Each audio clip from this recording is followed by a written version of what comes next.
السلام علیکم ورحمۃ اللہ وبرکاتہ۔ مفتی عقیق انور صاحب کے چینل کو سبسکرائب کریں دینی اور اسلامی بیانات حاصل کرنے کے لیے۔ ہمارے نبی صلی اللہ علیہ وسلم کو بار بار یہ تاکید فرماتے ہیں، خذ من اموالہم صدقۃ تطہرہم وتزکیہم بہا وصل علیہم، کہ اے نبی مسلمانوں کو بتا دیجئے جس کے اوپر زکوٰۃ فرض ہے ان کے مالوں سے زکوٰۃ کو وصول کیجئے اور ان کے مالوں کو پاکیزہ عطا کر دیجئے۔ اس لیے مسلمانوں، کیونکہ آج یہ زکوٰۃ کے موضوع پر ہمیں بیان کرنے کا ذمہ داروں کی طرف سے ایک حکم ملا ہے، اس لیے میں سمجھتا ہوں کہ جو بھی بات ہم سنیں قرآن اور حدیث کے الفاظ میں اس کو عمل کی نیت سے سنیں، قرآن کے مطابق اور حدیث نبوی صلی اللہ علیہ وسلم کے مطابق انشاءاللہ کچھ روشنی ڈالی جائے گی زکوٰۃ کے اوپر۔ دعا کرے اللہ ہم سب کو عمل کی توفیق عطا فرمائے اور ہماری زبان سے وہ بات نکالے جو ہمارے لیے بھی فائدہ مند ہو، آپ کے لیے بھی فائدہ مند ہو، امت کے لیے فائدہ مند ہو۔ کیونکہ سامنے والا جو بیٹھتا ہے، مقررین حضرات جو بیٹھتے ہیں، عوام کا ان پر اثر پڑتا ہے، عوام کی جیسی نیت ہوتی ہی ایسی اللہ ان کے زبان سے اور ان کے دماغ پر بات ڈال کر کے نکالتے ہیں۔ اس لیے ہم اچھی نیت لے کر بیٹھیں گے، عمل کی نیت لے کر بیٹھیں گے تو اللہ ہمارے ذہن کے اندر ہماری زبان سے اچھی باتیں نکالیں گے۔ ہمارا ہر وقت یہ عمل ہونا چاہیے، یہ نیت ہونی چاہیے کہ ہم جو بھی سنیں اس پر ضرور عمل کریں گے۔ کا زکوٰۃ نکالو، اپنے مالوں کو پاک و صافیزہ کرو، اور یہ زکوٰۃ اور یہ صدقات ان لوگوں کے لیے جو مسکین ہیں، جو غریب ہیں، جو کمزور ہیں، جو بے کس ہیں، اور ان لوگوں کے لیے ہے جو مال کو وصول کرتے ہیں، زکوٰۃ کے مال کو، وَفِي سَبِيلِ اللَّهِ وَابْنِ السَّبِيلِ، اور جو اللہ کے راستے میں جو مجاہدین جنگ کر رہے ہیں ان کو بھی زکوٰۃ کا مال دو، تاکہ ان کی غربت دور ہو جائے، ان کی فقیری دور ہو جائے، ان کی افلاسی دور ہو جائے، ان کے اندر جو کم درفی ہے وہ سب ختم ہو کر اللہ ان کے اندر بھی ہمت عطا فرمائے۔ کیونکہ زکوٰۃ کے جو اصطلاحی معنی ہے، اللہ فرماتا ہے کہ زکوٰۃ مومنین پر فرض کر کے ان پر احسان کیا ہے کہ ان کے مالوں کو اللہ اس قابل سمجھا کہ ان کو مال کو اپنے دین کے لیے قبول کیا اور ان کے مال کو پاکیزہ فرمایا۔ اللہ ہر ایک کے مال کو نہیں لیتا۔ اگر کوئی کافر ہے سارا کا سارا خزانہ وہ لٹا دے، اپنے تمام زمین و جائیداد لٹا دے، کروڑوں کی آمدنی وہ لٹا دے، اللہ فرماتا ہے کہ اس کی کروڑوں کی آمدنی کی مجھے کوئی ضرورت نہیں، ان کے صدقات و خیرات کی مجھے کوئی ضرورت نہیں، کیونکہ میں ایسے لوگوں کے زکوٰۃ کو، ایسے لوگوں کے مالوں کو تنکے کے برابر بھی نہیں سمجھتا۔ ایمان ہے تو ہماری مال کی قدر ہے، ایمان ہے تو ہماری زکوٰۃ کی اہمیت ہے، ایمان ہے تو ہمارے صدقات کی اہمیت ہے، ایمان نہیں، عمل صالح نہیں تو اللہ فرماتا ہے کہ تمہاری مال کی بھی ضرورت نہیں، تمہاری زکوٰۃ کی بھی ضرورت نہیں، تمہارے صدقات کی بھی ہمیں ضرورت نہیں ہے۔ اللہ پہلے پیار سے سمجھاتا ہے کہ مسلمانوں سن لو، اللہ فرماتا ہے وَآتُوا الزَّكَاةَ، اے لوگو زکوٰۃ کو ادا کرو۔ اور یہ زکوٰۃ جو ہم پر فرض ہوا ہم اپنے اوپر بوجھ نہ سمجھیں، کیونکہ یہ زکوٰۃ ہمارے سے پہلے تمام انبیاؤں پر اللہ نے فرض کیا تھا،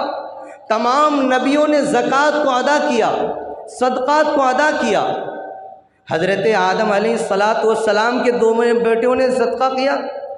حضرت اسماعیل علیہ السلام نے صدقہ کیا، حضرت موسیٰ علیہ السلام نے صدقہ کیا، حضرت عیسیٰ علیہ السلام نے زکوٰۃ ادا کی، کیونکہ ان کی تائید قرآن فرماتا ہے۔ اور پہلے کے لوگوں سے جو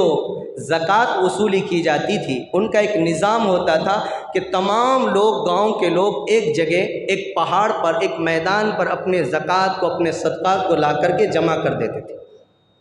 جب وہ جمع ہو جاتا تھا تو آسمان سے ایک آگ آتی تھی، جس کا زکوٰۃ قبول کرنا ہوتا تھا، جس کا صدقہ قبول کرنا ہوتا تھا، اس کے مال کو آگ جلا کر کے، راکھ کر کے، اس کے راکھ کو آسمان کی طرف اڑا کر لے جاتی تھی۔ اور جس کا زکوٰۃ قبول نہیں ہوتا تھا، جس کا صدقہ قبول نہیں ہوتا تھا، تو آسمان سے جو آگ آتی تھی اس کے مال کو چھو بھی نہیں تھی۔ اللہ نے امت محمدیہ پر احسان فرمایا کہ ہمارے گناہوں کو اللہ نے پوشیدہ رکھا، ہمیں لوگوں کے سامنے رسوا نہیں کیا، ہمیں لوگوں کے سامنے ذلیل نہیں کیا۔ پہلے لوگوں کو معلوم ہو جاتا تھا کہ آدمی گنہگار ہے، ان کا مال اللہ نے قبول نہیں کیا، ان کا زکوٰۃ اللہ نے قبول نہیں کیا، کیونکہ وہ نظام تھا قدرت کا کہ آسمان سے آگ آتی تھی، قبول ہے تو زکوٰۃ اس کے آگ اس مال کو جلا کر کے اس کے راکھ کو آسمان کی طرف لے جاتا، نہیں تو وہ مال وہیں کا وہیں پڑا رہ جاتا تھا۔ اللہ نے کیا کیا؟ یہ آگ کا سلسلہ ختم کر کے ہمارے نبی صلی اللہ علیہ وسلم کے صدقے طفیل میں اللہ نے فرمایا کہ اب آسمان سے جو آگ آنے کا نظام تھا اس نظام کو میں روک لگاتا ہوں۔ اب جو میری امت میں، میرے لوگوں میں جو غریب طبقہ ہے، جو مسکین ہے، یہ مال ان کو دے دو، تمہارا مال قبول ہو جائے گا۔ ان حقداروں تک ان مال کو پہنچا دو، تمہارا مال قبول۔ زکوٰۃ کی اہمیت کو سمجھ کر کے جتنے مالدار آدمی ہیں، جن کے پاس اتنی مال و دولت ہے، وہ اپنے مالوں کا جائزہ لے کر، اور زکوٰۃ اللہ نے فرمایا کہ تمہارے ہر ہمیشہ میں وصول نہیں کرتا، اللہ نے کہا سال میں ایک مرتبہ تم پر زکوٰۃ فرض ہوتا ہے، یعنی مال کی اتنی مقداریت تمہارے پاس ہو اور اس پر ایک سال گزر جائے تو تم پر زکوٰۃ فرض۔ اور اگر تم مقروض ہو، تمہارے پاس مال و دولت نہیں ہے، تم پر زکوٰۃ فرض نہیں ہے۔ اللہ مالداروں سے لیتا ہے، غریبوں پر اللہ زور نہیں ڈالتا۔ کیا فرمایا؟ ان مع العسر یسرا، کہ اس دین کے اندر اللہ نے آسانیاں پیدا کی ہے، تنگی کو نہیں ڈالا ہے۔ اس لیے کوئی یہ نہ سمجھے پر فرض نہیں ہے۔ مسلمانوں سے پہلے جتنی بھی امتیں آئی، اللہ نے ان تمام امتوں پر کسی نہ کسی درجے میں زکوٰۃ کو فرض کیا ہے۔ اللہ پہلے لوگوں کو پیار سے سمجھاتا ہے، جیسے کہ ایک ماں باپ اپنے بچوں کو پیار سے سمجھاتا ہے کہ بیٹا یہ کام کرو گے تو تمہارے لیے فائدہ مند ہے، اگر یہ کام نہیں کرو گے تو تمہارے نقصان ہے، اس لیے بیٹا اس کام کو کر لو، تم فائدے میں رہو گے، تمہارا نفع ہوگا، تمہارا منافع ہوگا۔ اسی طرح پہلے اللہ اپنے بندوں کو پیار سے سمجھاتا ہے، پیار سے حکم دیتا ہے۔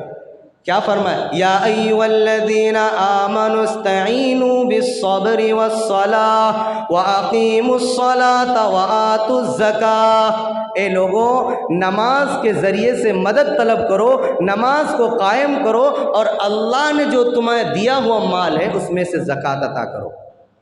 جو نہیں سمجھتا، جیسے کہ بہت سے آدمی کو اگر آپ پیار سے سمجھاتے ہیں تو سمجھ جاتے ہیں، بہت سے آدمی ایسے ہوتے ہیں ان کو غصے سے سمجھانا پڑتا ہے، اور بہت سے اولاد ایسے ہوتے ہیں کہ پیار سے سمجھاتے ماں باپ تو مان جاتے ہیں، نہیں تو غصے سے کہتے ہیں اے بیٹا اگر یہ نہیں کرو گے ہم گھر سے نکال دیں گے، تم پر سزا کریں گے، تو پھر وہ بیٹا اس ڈر سے مان جاتا ہے۔ اس لیے اللہ نے پہلے نرمی کا معاملہ اختیار کیا۔ اب جو آگے کی آیت آ رہی ہے، اللہ نے اس پر لوگوں کو ڈرایا ہے، لوگوں کو خوف دلایا ہے، دھمکایا ہے، اگر تم نہیں دو گے کل قیامت کے دن تمہارا وہی مال جہنم کے اندر آگ کا توق بنا کر کے ہار کی طرح گلے کے اندر ڈال دیا جائے گا، اور کہے گا، اللہ فرمائے گا یہ ہے وہ تمہارا مال جس کو تم نے دنیا کے اندر جمع کر کے رکھے تھے، جس کو تم نے زمین کے اندر گاڑ گاڑ کر کے سمیٹ کر کے رکھتے تھے، اور اس کے اندر بخیلی اور کنجوسی کرتے تھے۔ اللہ کے نبی صلی اللہ علیہ وسلم کے زمانے میں ایک مرتبہ ایک آدمی کعبے کا غلاف پکڑ کر کے خوب زار و قطار رو رہا ہے، فرمایا اللہ اے کعبے کے بنانے والے، میں آپ کے کعبے کا غلاف پکڑ کر کے رو رہا ہوں، یا اللہ میری گناہ کو معاف فرما دے، اے اللہ میری مغفرت فرما دے، اے اللہ میری توبہ قبول فرما دے، اے اللہ میں نے بہت بڑا گناہ کیا، یا اللہ بہت بڑا گناہ کیا۔ اللہ کے نبی صلی اللہ علیہ وسلم نے اس آدمی کو بلایا، فرمایا میرے بھائی تو نے ایسا کیا گناہ کر لیا کہ تو اتنا کعبے کے غلاف کو پکڑ کر کے رو رہا ہے؟ کہا کہ اللہ کے نبی میں نے بہت بڑا گناہ کیا، اتنا بڑا گناہ کیا کہ شاید دنیا کے اندر اس سے بڑا گناہ کوئی نہیں کیا ہو۔ کہا کہ اللہ کی رحمت سے بھی زیادہ بڑا گناہ، اللہ کے عرش و کرسی سے بھی زیادہ بڑا گناہ کر لیا تو نے؟ کہا ہاں اللہ کے نبی، میں نے اللہ کے عرش و کرسی سے مجھے ایسا لگتا ہے کہ میں نے اس سے بھی بڑا گناہ کر لیا۔ اللہ کے نبی صلی اللہ علیہ وسلم نے فرمایا ماجرا کیا ہے، بتاؤ تو صحیح کہ اتنا بڑا تو نے ایسا کیا گناہ کر لیا کہ اللہ کی عرش و کرسی سے بھی زیادہ تیرا گناہ بڑھ گیا؟ فرمایا کہ اللہ کے نبی میں ایک مالدار شخص تھا، میرے پاس مال و دولت کا ہمیشہ ڈھیر لگا ہوتا تھا۔ جب بھی کوئی مسلمان آدمی، کوئی مزدور آدمی، کوئی فقیر آدمی میرے پاس مانگنے کے لیے آتا تھا، کوئی سائل میرے پاس دست سوال دراز کرتا تھا، میں اس کو دھتکار دیتا تھا، اس کو بھگا دیتا تھا۔ میں اپنے مالوں میں کنجوسی کیا کرتا تھا، دین کے راستے میں خرچ نہیں کیا کرتا تھا۔ اے اللہ کے نبی، آج اللہ نے میرے مالوں پر مصیبت نازل فرما دیا ہے۔ اللہ کے نبی صلی اللہ علیہ وسلم نے فرمایا کہ اللہ کے بندے تمہارے دروازے پر آتے تھے اور تم اللہ کے بندوں کو اپنے دروازے سے دھتکار دیتے تھے، نکال باہر پھینکتے تھے، اور زکوٰۃ وصول کرنے والا آتا تھا تیرے دروازے پر لیکن تو زکوٰۃ ادا نہیں کرتا تھا۔ اللہ فرماتا ہے قسم اللہ کی، جلد سے جلد اس کعبے کے غلاف کو چھوڑ کر بھاگ جا، کہیں تیری نحوست کی وجہ سے ہم بھی تباہ و برباد نہ ہو جائے، کیونکہ تو نے اتنا بڑا گناہ کیا۔ کیونکہ دنیا کے اندر بخیلی کرنا، کنجوسی کرنا کفر کے درجے میں اللہ پہنچا دیتا ہے۔ بخیل کو اللہ پسند نہیں کرتا۔ لا يدخل الجنت بخیل، اللہ فرماتا ہے کہ جو آدمی بخیل کرتا ہے، بخل کرتا ہے اپنے مال و دولت میں خرچ کرنے، اللہ اس کو جنت میں بھی داخل نہیں کرتا۔ بخیل کا ایک واقعہ یاد آیا، گلزار دبستہ آپ اگر پڑھیں گے، فارسی کی کتاب ہے، اس میں دو دوست کا واقعہ ہے۔ ایک دوست سے ایک دوست ملنے گیا اور اس کے ہاتھوں میں ایک انگوٹھی تھی، بڑی خوبصورت تھی۔ کہا کہ دوست یہ انگوٹھی تمہاری بڑی خوبصورت لگ رہی ہے، ہم بہت دور رہتے ہیں، زمانوں سے ہماری ملاقات نہیں ہوتی ہے، پتہ نہیں پھر کب ملاقات ہوگی نہیں ہوگی ہماری، میں چاہتا ہوں کہ یہ ہاتھ میں جو تمہاری انگوٹھی ہے اس کو نکال کر کے آپ مجھے دے دیجئے، تاکہ میں اپنے ہاتھ میں اس انگوٹھی کو، اس رنگ کو ڈال لوں گا، جب بھی میں انگوٹھی کو دیکھوں گا تو تمہاری یاد آ جائے گی کہ فلاں دوست نے مجھے دیا تھا، اس دوست کا میں شکریہ ادا کروں گا۔ تو اس دوست نے کیا کیا؟ کہا کہ میں انگوٹھی کچھ دیتا ہوتا نہیں، جب تم اپنے ہاتھ کی طرف نظر کرو گے تو اپنے خالی ہاتھ کو دیکھو گے تو سوچ لینا کہ میں نے فلاں دوست سے ایک انگوٹھی مانگی تھی، اس دوست نے مجھے انگوٹھی دینے سے انکار کر دیا، میرا شکر ادا کر لینا۔ اتنا بخیل اور کنجوس تھا کہ اگر خالی ہاتھ کو دیکھو گے تو کہہ دینا کہ میں نے فلاں دوست سے انگوٹھی مانگی تھی لیکن وہ دیا نہیں۔ تو ایسے آدمی بھی ہوتی ہیں۔ بہرحال ہمیں تو اللہ کے دیے ہوئے احکامات کو سننا ہے۔ میرے دوستو، اب اللہ قرآن کی آیت میں ڈرا رہا ہے۔ اللہ فرماتا ہے کہ لوگوں، اگر تمہارے پاس مال ہے، سونا چاندی ہے، زکوٰۃ نہیں ادا کرتے، یہی سونا چاندی، یہی مال و دولت اللہ کل قیامت کے دن تمہارے گردنوں میں ہار ڈال کر کے لٹکا دیا جائے گا۔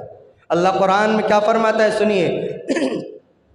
والذین یکنزون الذہب والفضة ولا ينفقونها في سبیل اللہ فبشرهم بعذاب علیم۔ اللہ تبارک و تعالیٰ قرآن کریم میں فرماتا ہے، او لوگوں، او سونا چاندی کو، زیورات کو رکھ کر کے جمع کرنے والے مرد اور تو سنو کان کھول کر کے، اگر تمہارے پاس سونا ہے، زیورات ہے، چاندی ہے، اگر تم نے اس سونے کے، اس چاندی کے، اس زیورات کی زکوٰۃ ادا نہیں کی، والذین یکنزون الذہب والفضة ولا ينفقونها فی سبیل اللہ فبشرهم بعذاب علیم۔ اللہ نے فرمایا، او میرے نبی، او میرے پیارے نبی، آپ ان تمام لوگوں کو جہنم کی خوشخبری سنا دیجئے۔ کیا فرمایا کہ اگر تمہارے پاس سونا ہے، چاندی ہے، ہماری عورتیں بھی سنیں جو زیورات کو بالکل کوٹھی میں اور تجوری میں بھر بھر کے رکھتی ہے، اگر ایک گہنا ہے تو اس سے بھی پیٹ نہیں بھرتا تو دوسرے زیورات کی فرمائش کر دیتی ہے کہ ہمیں کان کی بھی چاہیے، گلے کی بھی چاہیے، ہاتھ کی بھی چاہیے، پاؤں کی بھی چاہیے، بندی بھی چاہیے۔ ان تمام چیزوں کا زکات اگر اتنی اللہ دے رہا ہے اور ہمارے نبی صلی اللہ علیہ وسلم کی زبان مبارک سے کہلوا رہا ہے، اس لیے ہماری عورتیں سنیں جو بار بار اپنی شوہروں سے فرمائش کرتی ہے کہ ہماری زیورات ابھی بہت کم ہیں، اور چاہیے ہمارے گلے میں نکلیس ڈالنے کے لیے، اور چاہیے ہمارے سر کی بندیاں اور موٹی ہونی چاہیے، 1 بھری ہے تو 2 بھری کا چاہیے، 2 بھری ہے تو 3 بھری کا چاہیے۔ اے میری پیاری ماں اور بہنیں، اے اسلام کے شہزادی سنیے، اللہ نے فرمایا والذین یکنزون الذھب والفضہ ولا ينفقونها فی سبیل اللہ فبشرهم بعذاب علیم۔ او اسلام کی شہزادیوں، او مسلمان کے مردوں، او مسلمان کی عورتوں، آج اللہ کا قرآن کہتا ہے، آج نبی کی زبان بول رہی ہے، اے میرے مسلمانوں، اگر تمہارے پاس سونا چاندی ہے، مال و دولت ہے، اگر تم اس کی زکوٰۃ ادا نہیں کرتے ہو تو اللہ کا قرآن تمہیں جہنم کی بشارت سنا رہے ہیں۔ آگے کی جو آیت آ رہی ہے میرے دوستو، اس آیت کو پڑھنے کے بعد اگر اس کے معنی میں اور اس کی تفاسیر میں اگر ہم غور کر لیتے ہیں تو روح کانپ جاتی ہے، جسم تھرا جاتا ہے، زبان رک جاتی ہے کہ اللہ نے کتنا خطرناک وعید بیان کی ہے ان لوگوں کے لیے، ان مرد عورتوں کے لیے جن کے پاس مال رہنے کے بعد بھی وہ سوچتے ہیں کہ اگر ہم اللہ کے راہ میں خرچ کریں گے تو ہماری کمی آ جائے گی۔ اللہ فرماتا ہے یوم یحمى علیہا فی نار جہنم فتکوی بہا جباہم وجنوبہم وظہورہم ھذا ما کنزتم لانفسکم فذوقوا ما کنتم تکنزون۔ اللہ اس قرآن کریم کی اس آیت کریمہ کے اندر یہ جو میں آیت تلاوت فرمائی، مسلمانوں کو جھنجھوڑ کر کے رکھ دیا، مسلمانوں کے دلوں کو جھنجھوڑ دیا۔ اتنا خطرناک وعید اللہ نے بیان کیا، جبکہ اللہ رحیم ہے، کریم ہے، غفور الرحیم ہے، لیکن پھر بھی زکوٰۃ کے معاملے میں، دین کے معاملے میں اللہ سخت ہو گئے۔ پہلے پیار سے سمجھایا، اقیموا الصلاۃ وآتوا الزکاۃ، لوگوں زکوٰۃ دے دو، انما الصدقات للفقراء والمساکین وَأَقِيمُوا الصَّلَاةَ وَآتُوا الزَّكَاةَ وَأَقْرِضُوا اللَّهَ قَرْضًا حَسَنًا وَمَا تُقَدِّمُوا لِأَنفُسِكُم مِّن خَيْرٍ تَجِدُوهُ عِندَ اللَّهِ، کہ لوگوں یہ زکوٰۃ دو گے، اگر تم صدقہ دو گے تو تمہیں قرض حسن دے رہو، اللہ کو قرض دے رہو، یہ اللہ کل قیامت میں دن تمہیں لوٹائے گا۔